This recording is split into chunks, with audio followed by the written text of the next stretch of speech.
دي من اكتر المرات اللي سامسونج طورت فيها الموبايل. A35 حاجة و A36 حاجة تانية، وبرضو دي اكتر مرة سامسونج تنجح فيها في تسعير الموبايل. سعره حاليا 18,000 جنيه للنسخة الاعلى 8256، وطبعا بضمان محلي وبدون ضرائب او جمارك، ومعظم المحلات بتقدم معاه كمان شاحن هدية. انا جربت الموبايل حوالي اسبوع، وفي الفيديو ده هقسم لك المراجعة كالتالي. هقولك في البداية على المزايا القوية واكتر 7 حاجات ممكن يخلوك تشتري الموبايل، وبعدين هقولك باقي التجربة، وفي الاخر هقولك على 5 عيوب او 5 حاجات ممكن ما تعجبكش في سامسونج A36. بس كالعادة قبل ما نبدأ عايزك تنزل تعمل لايك لأنه بيفرق كتير في انتشار الفيديو، ولو كنت أول مرة تشوفني اشترك في القناة وفعل الجرس.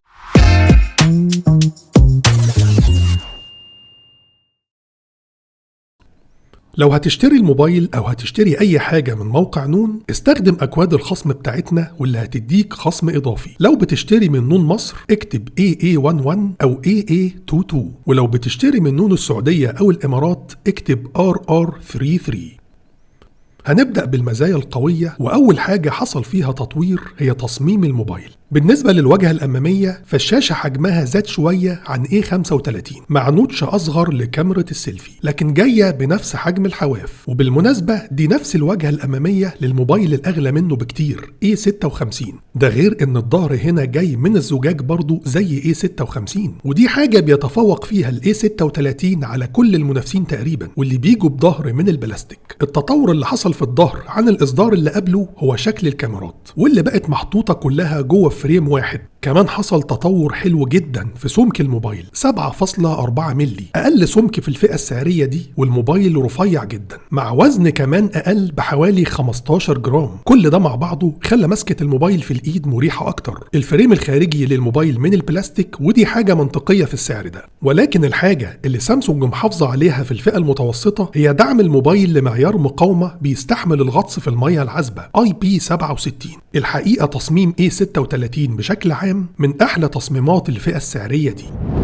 أما تاني ميزة قوية واللي سامسونج غالبا بتتفوق فيها هي الشاشة. نفس مواصفات شاشة A35 من حيث إنها سوبر أموليد بتردد 120 هرتز ودقة فول HD، ولكن أول حاجة اتطورت فيها هي الحجم. زي ما قلنا زاد من 6.6 ل 6.7 بوصة، ولكن نفس جمال وحلاوة الألوان في تجربة المشاهدة. ألوان قوية ومظبوطة مع حجم شاشة أكبر بيديك متعة أكتر وانت بتتفرج، ومش مكتوب في المواصفات إنها بتدعم ال HDR لو كانت تهمك يعني. تاني حاجة في الشاشة حصل فيها تطوير هي شدة الإضاءة، واللي زادت من 1000 لحد 1200 نتس، وسيبك من 1900 نتس اللي بيقولوها في الدعاية. النتس الفعلي للشاشة هو ال HBM نتس، وهو هنا 1200، وده رقم كويس جدا في السعر ده. التردد ال 120 هرتز واضح في سلاسة التصفح، والواجهة المرة دي بتظبط التردد بشكل إجباري علشان يوازن مع استهلاك البطارية. وطبعا كعادة سامسونج هتلاقي خاصية الأولويز أون ديسبلاي. شاشة A36 من الحاجات اللي ممكن تخليك تشتري الموبايل، ولكن النقطة اللي جاية واللي هي أهم نقطة وأهم ميزة قوية هتخلي A36 ينجح، وهو التطور اللي حصل في المعالج وتجربة الأداء. بس قبل ما نبدأ فيها عايز أفكرك تشترك في جروب التليجرام بتاعنا، لأنه بينزل عليه المنتجات اللي عليها عروض وخصومات قوية. هتلاقي الرابط تحت الفيديو، دوس عليه وبعدين دوس جوين أو اشترك.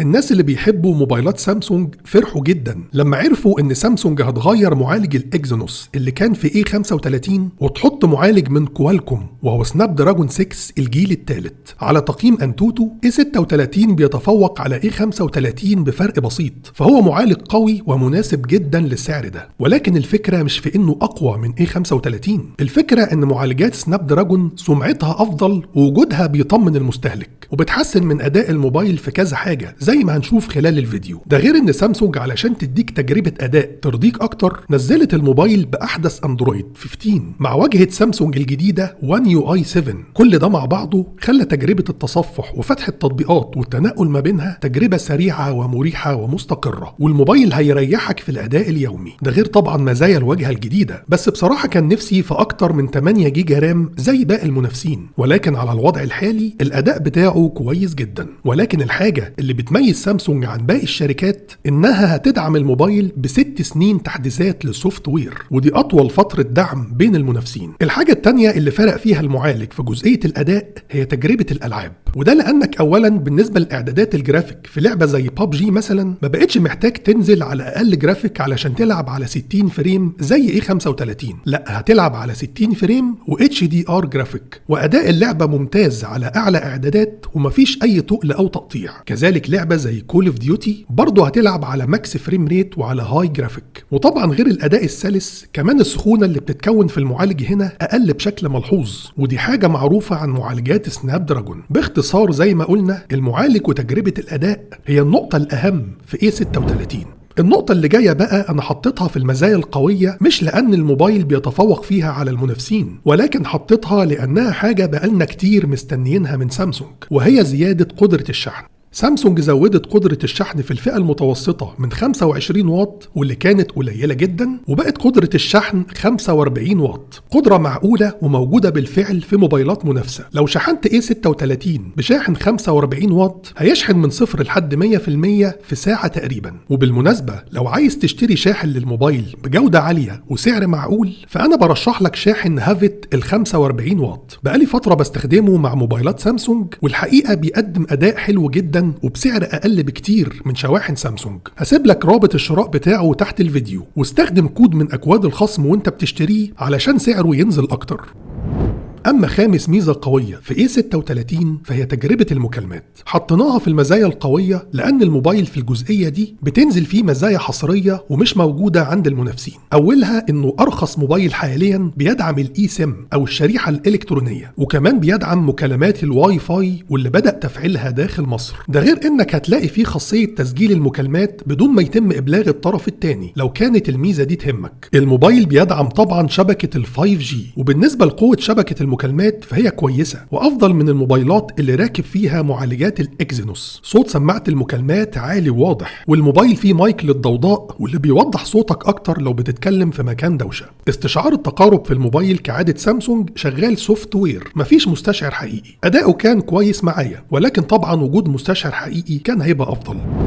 ودلوقتي وصلنا للميزة القوية السادسة في الموبايل، وهي التجربة الصوتية والفايبريشن. نقصد بالتجربة الصوتية السبيكر، واللي طبعا بيجي ستيريو، توزيع الصوت ما بين السماعتين ممتاز، وعلى نفس خطى A35 صوته عالي وواضح. خاصية الدولبي أتموس موجودة، ولكن أنا عايز أقول لك حاجة عنها في جزئية العيوب، فخليك معايا للآخر. ومش بس السبيكر هو اللي جامد، سامسونج كمان حطت نفس موتور الفايبريشن اللي كان في A35، واللي بيدي أنواع اهتزاز ذكية أو هابتك فيدباكس مع لمساتك للشاشة.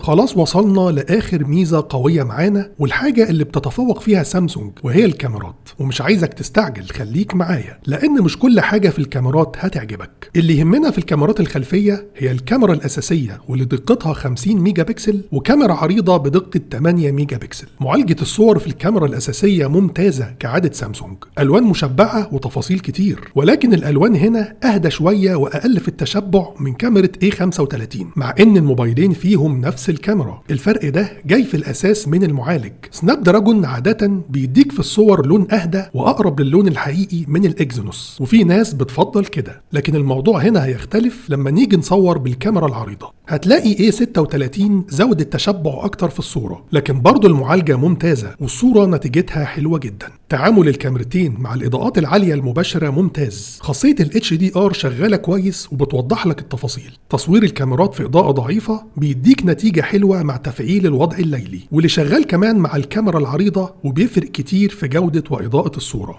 هكلمك طبعا عن كاميرا السيلفي، ولكن خلينا الأول نشوف مع بعض مزايا تصوير الفيديو والتثبيت البصري.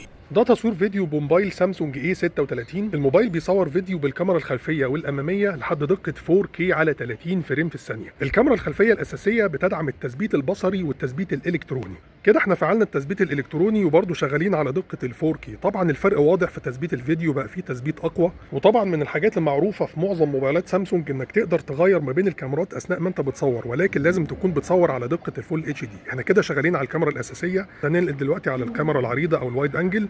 كاميرا السيلفي زي ما احنا شايفين، ولكن لازم تصور على دقة الفول اتش دي. كده احنا بنصور على دقة ال 4K بكاميرا السيلفي. طبعا هو فيه اهتزاز لان انا مش مفعل التثبيت الالكتروني واللي برضه شغال مع كاميرا السيلفي. لما هنفعله دلوقتي هيعمل كروب او هيقرب شويه كده. احنا فعلنا التثبيت الالكتروني وهنتحرك دلوقتي علشان نشوف فرق الاهتزاز. طبعا الفرق واضح، في تثبيت اقوى.